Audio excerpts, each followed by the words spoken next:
आजच्या व्हिडिओमध्ये आपण महामृत्युंजय मंत्र जप याविषयी थोडीशी चर्चा करणार आहोत। कलियुगात सर्व संतांनी नामस्मरण हाच तरुणोपाय सांगितला आहे। तेव्हा अगदी सहज प्रसन्न होणारी देवता असेल तर ती एकमात्र भोलेनाथ आहे। भक्त त्यांना भोळा भंडारी देखील म्हणतात, कारण ते आपल्या भक्तांच्या सर्व मनोकामना पूर्ण करतात। तेव्हा नामस्मरणाने सर्वात सहज प्रसन्न होणारे एकमात्र देव म्हणजे देवादिदेव महादेव होय। त्यांनाच मृत्यूवर विजय प्राप्त केलेली देवता महामृत्युंजय असे म्हटले जाते। जेव्हा भक्तांच्या जीवनात जन्मपत्रिकेत अल्पायू असते किंवा अकाली मरण असते, तेव्हा ते टाळण्यासाठी महामृत्युंजय मंत्र जाप करावे असे शास्त्रात निर्देश केले आहेत। चला तर सुरुवात करूया व्हिडिओला। ओम त्र्यंबकम यजामहे सुगंधिं पुष्टिवर्धनम उर्वारुकमिव बंधना मृत्योर्मुक्षीयमामृतात्। हा श्लोक ऋग्वेदातील 7व्या मंडलातील 59व्या सूक्तामधील आहे। त्याचा अर्थ असा आहे की हे त्रिनेत्रधारी परमेश्वरा, आम्हाला मृत्यूच्या पाशातून मुक्त करून शाश्वत जीवन प्रदान कर। ज्याप्रमाणे परिपक्व झालेली काकडी अलगद झाडावरून खाली पडते, अगदी त्याचप्रमाणे आम्हाला या संसारातून मुक्त करून तुझ्या पावन चरणी अमरत्व प्राप्त व्हावे असा वरदान दे। महामृत्युंजय मंत्राचा शब्दार्थ ओम।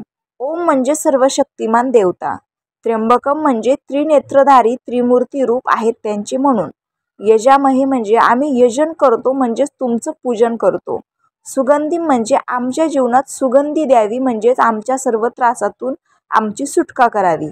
पुष्टिवर्धनम म्हणजे आम्हाला निरोगी जीवन देऊन त्यास पोषण द्यावे। उर्वारुकमिव म्हणजे ज्याप्रमाणे परिपक्व झालेली काकडी झाडावरून अलगद खाली पडते।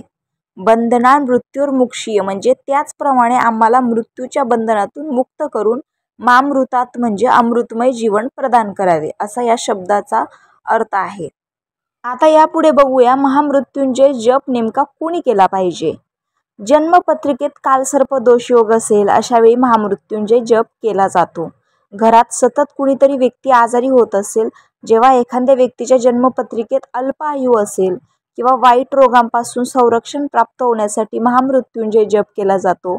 जेव्हा जन्मपत्रिकेत अकाली मरणाचा योग असेल, अपघातापासून संरक्षण तसेच शापातून सुटका हवी असेल, जेव्हा जन्मपत्रिकेत पितृदोष असेल, तेव्हा ज्योतिषशास्त्रानुसार जन्म दशा अंतर्दशा स्थूल दशा इत्यादीमध्ये ग्रहदोष होण्याचा योग असेल, अशा वेळी हा जप करणे आवश्यक आहे। जन्मकुंडलीमध्ये ग्रहामुळे दोष दिसत असेल, तेव्हा याची वाईट परिणाम दूर व्हावे यासाठी सुद्धा महामृत्युंजय जप केला जातो। वारंवार आर्थिक नुकसान होत असेल, लग्न जुळवताना पत्रिकेत षडाष्टक योग असेल, जेव्हा मन धार्मिक कार्यातून परावृत्त होत असेल किंवा कुटुंबातील लोकांमध्ये एकमत होत नसेल अथवा छोट्या छोट्या कारणावरून भांडणे उद्भवत असतील, म्हणजे तुम्हाला तुमच्या जीवनात कुठल्याही प्रकारच्या टोकाच्या भूमिका जर दिसत असतील, तर त्या स्टेजला तुम्ही महामृत्युंजय मंत्राचा जप करायला हवा। आता हा महामृत्युंजय जप केल्याने काय फायदे होतात, काय लाभ होतो? हा जप केल्यास आध्यात्मिक उत्थान प्राप्त होते। रोज नित्यक्रमाने हा जप केल्यास दुर्घटना टळते।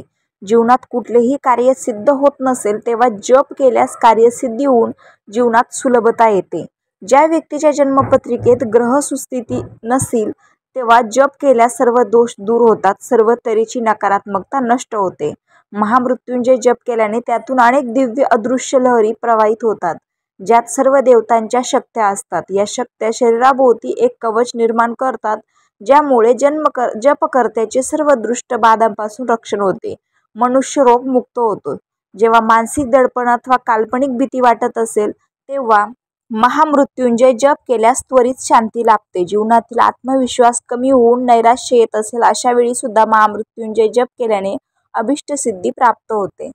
परंतु हा महामृत्युंजय जप करण्याची योग्य पद्धत काय? जपकर्त्याने शुचिर्भूत होऊन शिवलिंगासमोर बसावे। जप सुरू करण्यापूर्वी महादेवाचे स्मरण करावे। प्राणायाम करून जपाचा संकल्प घ्यावा। विनियोग न्यास करणन्यास अंगन्यास इत्यादी करून जपाला सुरुवात करावी। गोमुखीत रुद्राक्ष माळेने जपाची सुरुवात करावी। शिवलिंगावर अभिषेक करावा। महामृत्युंजय मंत्र जप त्र्यंबकेश्वरमध्येच का केला पाहिजे? श्री ब्रह्मा विष्णू महेश या त्रिदेवांचे एकत्रीकरण असलेले एकमेव असे त्र्यंबकेश्वर ज्योतिर्लिंग आहे। वास्तविक त्रिमूर्ती स्वरूप महादेव हेच भगवान महामृत्युंजय आहे.